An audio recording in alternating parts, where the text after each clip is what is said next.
Yeah, and you mentioned Pope Benedict a couple times, and go back to that famously controversial Regensburg address he gave that was misconstrued in a thousand different ways. His main point there was it's remarkably significant that Christianity says in Jesus, the Logos became flesh.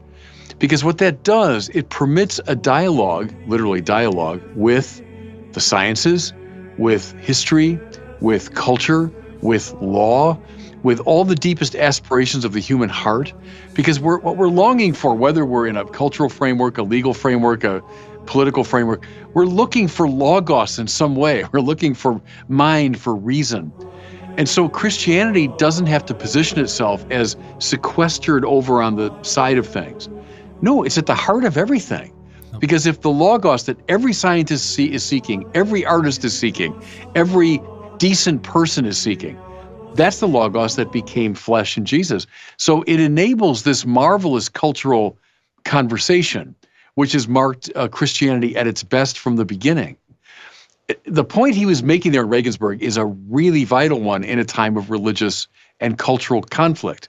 And if religion is seen as dangerous, to our political arrangements and all that, no, it belongs at the heart of all of it because of the unique claim being made by Christianity. Logos, the beginning of John's gospel, that matters immensely for our conversation today. I love that you mentioned the Regensburg address, because the part that got the late Pope in trouble was he pointed out that the Christian conception of God is the God who is the Logos, who's the divine logic of the universe. Whereas the Muslim conception, and he cited Ibn Hazm, this medieval Islamic scholar, is that Allah is utterly transcendent, such that if Allah were to order a follower to worship an idol, he could do that, and that would be understandable within the Muslim conception of God. That would not be understandable within the Christian conception of God, which is a perfectly fine point that he made, and I thought it was silly that he got in trouble for it.